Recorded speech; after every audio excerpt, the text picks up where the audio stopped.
Assalamualaikum warahmatullahi wabarakatuh. Selamat siang, salam sejahtera bagi kita semua.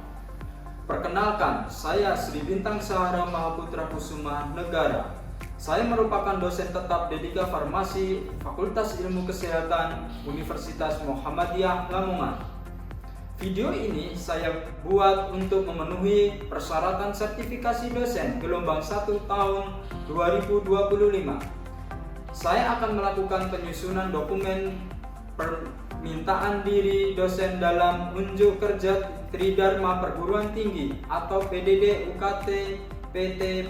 Pada kesempatan ini saya akan memaparkan mata kuliah yaitu mata kuliah Manajemen Farmasi, memiliki bobot SKS 2 SKS teori pada semester genap tahun 2024 dan 2025. Dalam proses pembelajaran, saya menggunakan metode interaktif dan SGD. Pada mata kuliah, menanamkan pentingnya mindset sebagai tenaga vokasi farmasi. Perkuliahan manajemen farmasi menggunakan tatap muka, langsung dan luring, dan pembelajaran daring menggunakan e-learning. Sementara itu, diskusi interaktif, studi kasus, games, dan presentasi dilakukan langsung di kelas. Pembelajaran saya menerapkan meliputi yang pertama, ceramah interaktif untuk memberikan pemahaman konseptual mahasiswa terhadap teori. Yang kedua, diskusi kelompok untuk mendukung kolaborasi mahasiswa dalam penyelesaian studi kasus. Untuk capaian pembelajaran kuliah antara lain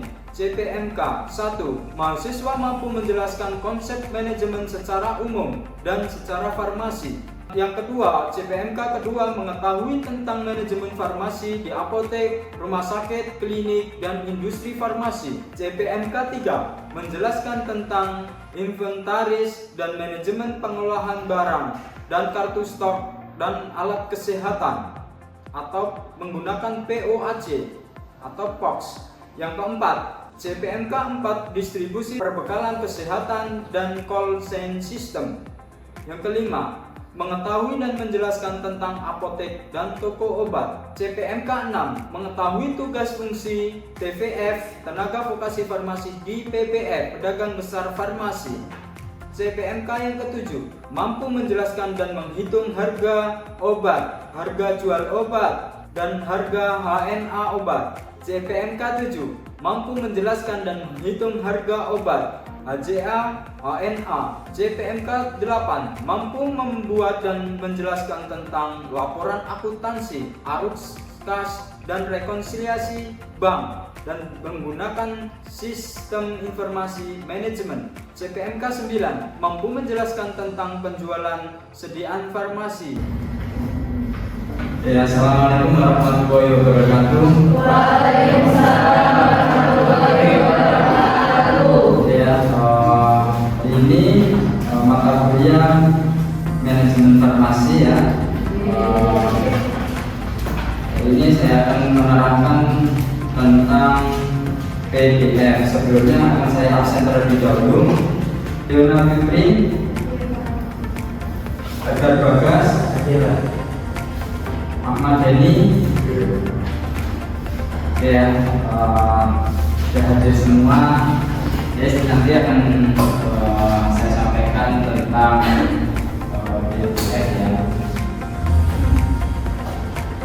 Oke, sebelumnya sebenarnya ada tugas nggak ya? Enggak ya? Tugasnya nanti di materi selanjutnya ya. Nanti akan saya berikan tugas. Pengumpulannya maksimal satu minggu setelah penugasan. Oke, sudah tahu PBF? Apa PBF? Sudah ada di sana ya. PBF ini adalah produsen yang memasok obat-obat di apotek ya, dan klinik, rumah sakit, dan fasilitas kesehatan lainnya. Nah, PBF ini harus menjamin ketersediaan obat ya di masyarakat. Artinya PBF ini menyuplai obat-obat yang dikonsumsi oleh masyarakat. Definisi selanjutnya, definisi dan ruang lingkup pedagang besar farmasi. Nah ini definisi apa? Di sini ada pedagang farmasi adalah perusahaan yang bertanggung jawab untuk mengimpor, menyimpan, mendistribusikan dan menjual produk farmasi secara grosir. Apa bedanya sama apotek? Ini bedanya di sini grosir sama eceran. Nih, selain menjual profit, ya kan, dia kan itu kan kalau menjual artinya kan pendapatan profit ya. Nah, di situ juga mendistribusikan, menjual dan menyimpan. Nah, menyimpan inilah yang harus mempunyai spesifikasi yang jelas diatur oleh kementerian, yang mana dia ini harus sesuai dengan CDOB. Apa CDOB? Ada beda CDOB sama JPOB. Kalau di industri farmasi JPOB. Nah, kalau di PBF itu CDOB. Ya. Di ruang lingkupnya apa? Cabang kerja pedagang farmasi meliputi pengadaan, penyimpanan, pengiriman dan pelaporan terkait produk obat-obatan dan alat kesehatan. Pengirimannya bagaimana Pak? Penyimpanannya bagaimana? Pengadaannya bagaimana? Nah, siapa yang memberikan obat di dalam di PBF yaitu industri farmasi. Industri farmasi diberikan kepada PBF, lalu diberikan kepada apotek dan didistribusikan oleh apotek untuk diberikan kepada masyarakat. Nah ini regulasi, sekarang bicara tentang regulasi. Regulasi dan standar operasional pedagang farmasi yang pertama diatur oleh pemerintah. Jelaskan apa? Dibukanya PBF itu atas dasar izinnya dari pemerintah. Peraturan pemerintah terkait lisensi, sertifikasi dan praktik distribusi yang baik berdasarkan Permenkes tahun 2009 yaitu tentang pekerjaan kefarmasian pasal 1 dan ayat 12. Nah, ini bisa dilihat ya sesuai dengan ini undang-undang memiliki izin. Nah, bagaimana izinnya? Nah, ini nanti ada ketentuannya bagaimana izinnya, lalu siapa saja yang terlibat di sana, ada apoteker, ada TTK dan sebagainya, ada administrasi dan sebagainya. Nah, yang kedua adalah sistem manajemen mutu. PBF menerapkan sistem manajemen mutu yang ketat dan menjamin kualitas, keamanan dan efektivitas obat sesuai dengan JDOB. Nah, ini maksudnya bagaimana di sini keamanan jelas, keamanan obatnya jelas dari industri farmasi. Jangan sampai yang diambil ini obat-obat yang aspal. Apa aspal? Asli tapi palsu. Nah ini apalagi obatnya tidak sesuai dan sebagainya, itu tidak boleh. Kalau itu terlibat di sana, pelanggarannya sangat berat, dicabut izin edarnya. Termasuk izin edar, termasuk orang kepentingan di sana. Contohnya Pak Direktur, ketika Direktur mau mendirikan itu biasanya itu tidak diperbolehkan karena sudah pernah melanggar aturan. Lalu yang ketiga yaitu kompetensi SDM. SDM itu apa? Sumber daya manusia. Di situ ada orang-orang farmasian. Pak, boleh nggak di luar kefarmasian sah-sah saja untuk kompetisi yang lainnya? Contohnya apa? Ada administrasi, ada di ruang penyimpanan mungkin. Tapi yang bertanggung jawab siapa? Apoteker sama TTK. Dia memastikan semuanya obat ini legal nggak atau ilegal. Dia harus berani, seorang farmasi itu harus berani. Ini tidak sesuai Pak, ini izin edarnya habis dan sebagainya. Ini ya. Lalu menjalankan distribusi dengan baik. Maksudnya bagaimana ketika mendistribusikan di apotek gitu ya, harus jelas nomor batch-nya dan sebagainya, harus sesuai. Nah, ada namanya aplikasi. Nah, aplikasi itu SIM-nya, sistem informasi manajemen. Nanti terlihat di sana nomor batch-nya berapa. Ini nomor batch-nya terkirim di daerah Lamongan atau di daerah Surabaya atau daerah Gresik. Jadi nanti akan ketahuan ketika ada beberapa obat yang dia obatnya ada penarikan dari BPOM itu ketahuan, oh PBF A mengirim obat batch ini itu ke Lamongan, oh ini dengan batch ini itu ke apotek A, B, C. Nah, tinggal salesnya mengambil obat ke apotek tersebut. regulasi dan kualitas keamanan CDOB. Ini cara distribusi obat yang baik atau CDOB adalah fondasi utama bagi PBF untuk menjamin kualitas dan keamanan produknya, mencakup berbagai aspek operasional kritisnya dari pengadaan hingga pengiriman akhir. Nah, pengadaannya dari industri farmasi sampai ke apotek, pengiriman terakhir ke apotek, klinik dan rumah sakit atau tenaga sakit pelayanan kesehatan lainnya. Oke, ada yang pertama ada sistem manajemen mutunya, bangunan dan perawatannya, dokumentasi dan telusurannya dan penanganan resiko produknya. Pak, manajemen mutunya bagaimana? Nah, dia boleh menggunakan sistem yang baik ya, sistem yang dipakai oleh PBF selengkap mungkin dan seminimal mungkin yang diperlukan oleh PBF itu seperti apa? Mungkin ada namanya apa, kandungannya apa, jelas nomor bednya berapa, lalu ED-nya sampai berapa, itu jelas di situ di sistemnya. Lalu dari penerimaan sampai pengiriman, nanti obat ini nomor batch ini itu dikirim ke sini ya, jelas di situ. Lalu bangunannya bagaimana menyimpan dan transformasi yang terkontrol untuk menjaga integritas, potensi dan keamanan produk farmasi. Contohnya tahu palet untuk menyimpan obat itu tidak kan obat ini kalau disimpan di industri farmasi maupun di PBF kan tidak boleh langsung dibentuk lantai ya, harus ada namanya palet. Pertanyaannya, palet biasanya menggunakan seperti apa? Kan ada menggunakan kayu sama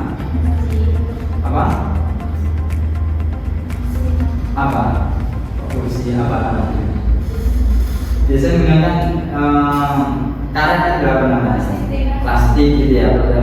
Karet yang jauh kapasitasnya yang bagus gitu ya, udah efek dan sebagainya. Nah, itu yang pertama. Lalu yang kedua adalah penyimpanannya, bagaimana sudut-sudutnya, lalu tidak boleh menggunakan tegel, lalu dicat dengan cat oksi, nah itu loh. Nah, terus di sudut-sudut ini nggak boleh nih ada garisnya itu harus kayak melengkung gitu loh. Nah, itu standar dari BPOM Kementerian untuk distribusi obatnya seperti itu. Di ruang PBF-nya ada di ruang PBF itu ada namanya penerimaan sama pengeluaran. Ini harus berbeda, paham ya? Kalau toko obat kan satu aja lah katakanlah ya kan. Tapi kalau PBF itu ada penerimaan sama pengeluaran. Sangat ketat, tidak boleh orang asing itu masuk atau orang yang mau dari apotek mau beli lalu masuk ke gudangnya, boleh nggak kira-kira? Nggak boleh. Ya, harus ketat bangunan dan ini tadi peralatannya, penyimpanannya bagaimana, suhu AC-nya bagaimana, suhu ruangannya bagaimana dan sebagainya. Dokumentasi dan ketelusuran tadi menjamin asal usul obatnya dari mana, catatannya bagaimana, penyimpanannya bagaimana.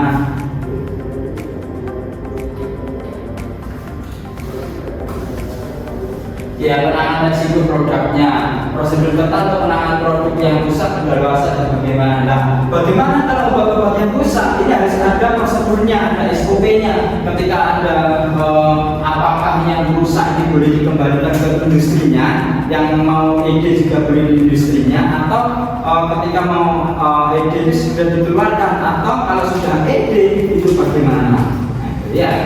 Jelas SOP di sana, jangan sampai nakal. Nakal itu artinya kalau PBF ini obatnya kadaluarsa lalu dihapus. Ini hati-hati, PBF yang nakal itu biasanya ketika obatnya banyak, lalu stoknya masih banyak, dia tidak mau rugi. Nah, ketika tidak mau rugi inilah kadang-kadang PBF itu tetap mendistribusikan obat yang sudah. Ini hati-hati. kita sebagai tenaga kefarmasian yang bekerja di sana itu harus memastikan obat di sana harus berani sama ownernya yang punya ya. Ini rantai pasokan obat dari prosedur produsen dan konsumen. Yang pertama adalah produsen industri. Nah, industri ini membuat obat sampai dengan menghasilkan produknya, ya, lalu didistribusikan kepada PBF. Pak, bagaimana PBF? Ada namanya PBF resmi sama tidak resmi. Itu maksudnya bagaimana? Resmi sama tidak resmi? Ada yang tahu? Oke, kalau PBF resmi itu biasanya PBF yang satu ikatan pada industri. Jadi kayak Kalbe dia punya PBF apa, Kimia Farma, industrinya Kimia Farma, PBF-nya namanya Kimia Farma. Lalu subdistributor atau pedagang eceran. Siapa pedagang eceran di sini? Yaitu PBF diberikan kepada apotek, klinik dan rumah sakit. Inilah namanya pedagang eceran. Nah ini tadi bedanya pedagang eceran sama grosir. Grosir mulai satu box dan sampai seterusnya. Kalau di eceran itu tidak lebih dari satu box, artinya satu strip atau 2 strip. Lalu apotek memberikan kepada konsumen. Nah, makanya produsen ke konsumen. Nah ini kita di posisi di sini nih, tenaga kefarmasian. Kita TVF itu masuk dalam tenaga kefarmasian. TVF itu apa? Tenaga vokasi farmasi. Oke, dari tadi sebelumnya sudah saya sampaikan tugas fungsi vokasi farmasi atau tenaga kefarmasian itu harus berani jika PBF tersebut nakal. Nah, ini di sini menjamin kualitas produknya. Jangan sampai kita sebagai tenaga kefarmasian itu hanya menakal dan sebagainya.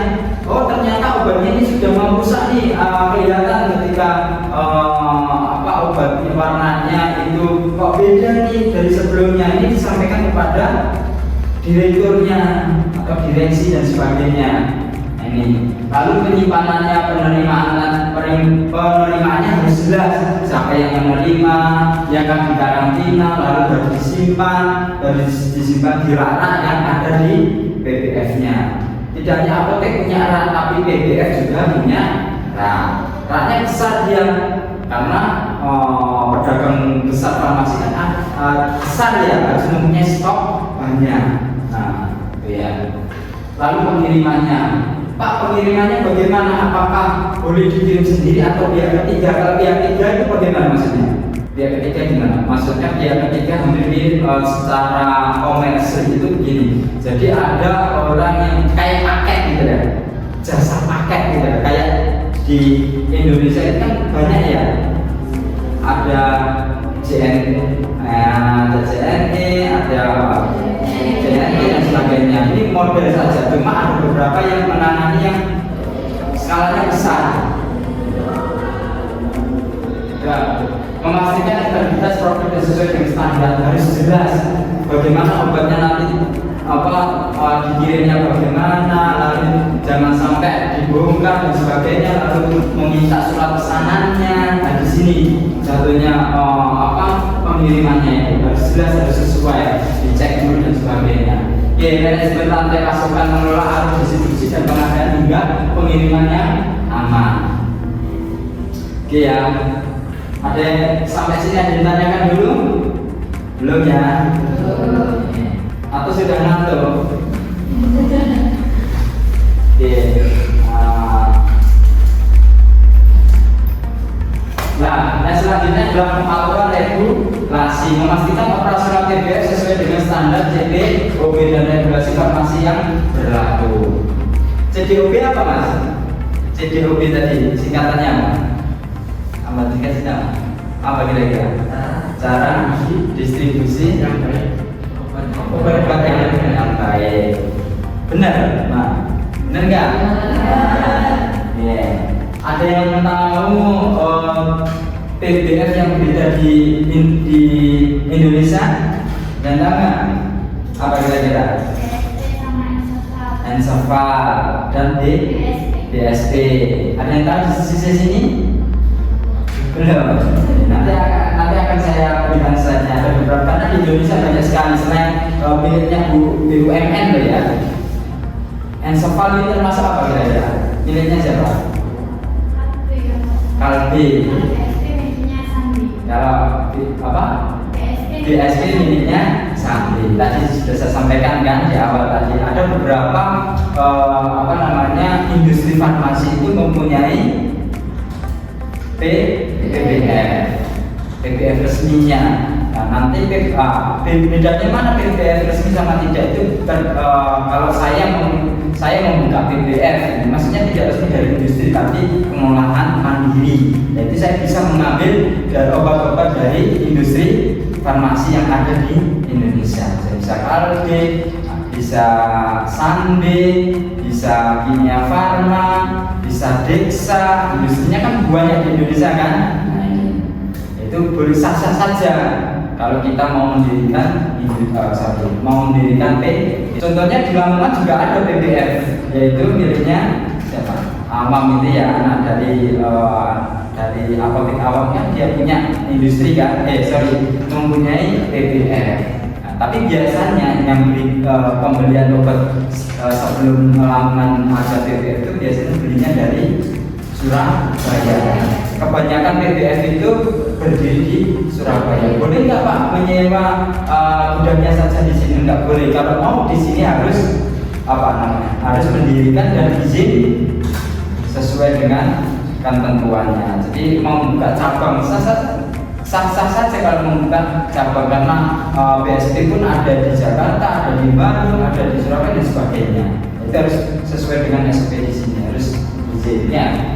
Selanjutnya, nah ini inovasi dan teknologi dalam pengolahan distribusi farmasi.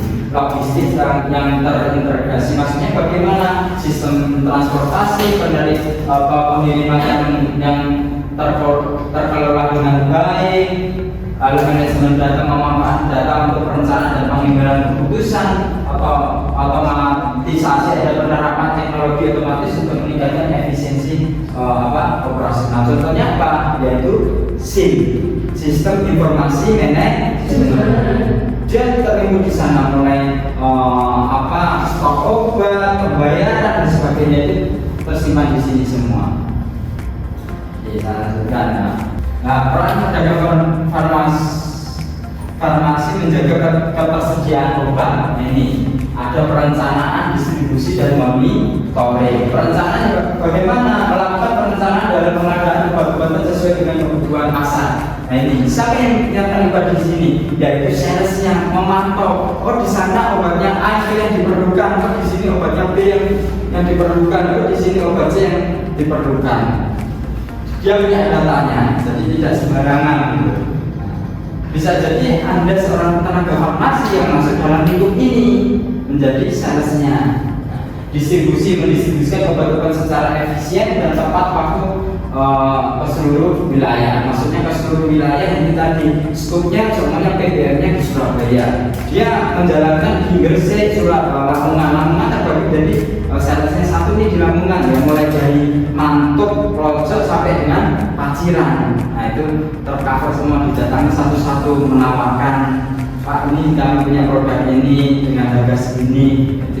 Lalu memantau stok dan permintaan untuk memastikan ketersediaan obat yang memadai. Nah ini jangan sampai PBF itu ketersediaannya terlambat. Contohnya tidak dihitung nih stoknya. Ternyata contohnya sini nih kebutuhannya 1 bulan segini. Nanti jangan sampai di tengah-tengah itu ada kekosongan. Nah ini tadi masuk dalam sistem informasi manajemen yang bagus, sudah bisa memantau kebutuhannya bulan A, bulan B, bulan C itu tahu. Nah ini standar tadi yang saya tanya tadi, JDOB. JDOB tadi apa?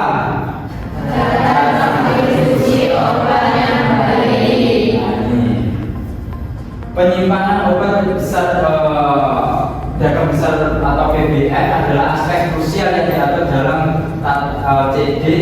untuk memastikan kualitas, keamanan, dan efektivitas produknya farmasi tetap terjaga hingga sampai ke tangan konsumen. Nah ini tadi. Gimana caranya? Yang pertama adalah mengendalikan suhu dan kelembapan. Tadi saya sampaikan harus punya suhunya ini. Yang kedua adalah pemisahan dan penataan produknya. Tadi harus punya palet, lalu punya rak. Dan raknya dibuatnya nanti. Oh ini kategori A, B, C atau sesuai dengan abjad nih penataannya. Ya kan? Ada sesuai dengan abjad A, B, C, D, bisa juga sesuai dengan golongan. Selain itu yang salah itu namanya? Sedianya yang bagaimana tadi? Bentuk sediaan sebagainya ya. Itu.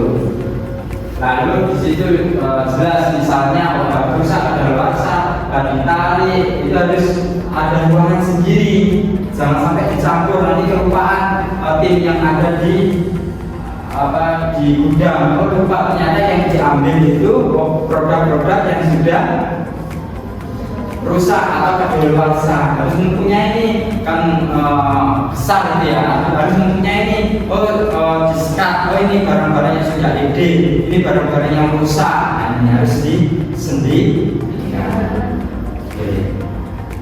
Termasuk kalau obat-obat seperti narkotika sama psikotropika. Meskipun obat-obat narkotika sama psikotropika itu biasanya diedarkan oleh BBF Kimia Farma, tapi diizinkan beberapa yang sudah disepakati atau sudah boleh izin untuk mengedarkan obat narkotika sama psikotropika. Selain itu semuanya boleh kayak obat-obat termasuk golongan obat prekursor itu boleh BBF mana saja. Tapi harus jelas, harus disampaikan karena ada surat khusus juga untuk obat-obat prekursor. Oke, kebersihan dan sanitasi tadi harus jelas kebersihannya, jangan sampai banyak airnya yang tumpah. Makanya tidak boleh nih obat langsung nempel pada lantai. Bebas dari debu, hama, serta memiliki program sanitasi yang teratur untuk mencegah kontaminasi. Nah ini harus jelas suhunya bagaimana, tata ruangannya, lalu sering dibersihkan, lalu sudut-sudut itu tidak boleh lancip dan sebagainya. Oke, keamanan dan akses terbatas. Maksudnya bagaimana? Jangan sampai PBF itu rawan dicuri atau ruangannya tidak terstandar. Harus dipagar-pagar dikeliling gitu ya, dikeliling oleh tembok gitu ya. Harus ada CCTV-nya. Nah ini gudang penyimpanan harus aman dari akses pihak yang tidak berwenang dan memiliki sistem keamanan yang memadai untuk mencegah pencurian atau penyalahgunaan. Ini maksudnya, yaitu penyimpanannya harus bagus nih. Ada ruang pintunya satu atau bagaimana dan sebagainya. Itu ya, jadi pengertian. Kira-kira nih Vivo sama Vivo biasanya yang cenderung bagus digunakan apa? Vivo, yaitu apa itu? Barang yang mau kadaluarsa itu dikeluarkan terlebih dahulu. Ya, itu biasanya yang sering digunakan oleh distributor. Nah ini juga tidak kalah pentingnya, yaitu pemisahan surat penting, surat pesanan dan faktur di BBM. Demikian video ini saya persembahkan untuk unjuk karya PDD UKT PT. Semoga video ini bermanfaat bagi mahasiswa dan masyarakat pada umumnya. Wabillahi taufiq walhidayah, fastabiqul khairat. Wassalamualaikum warahmatullahi wabarakatuh.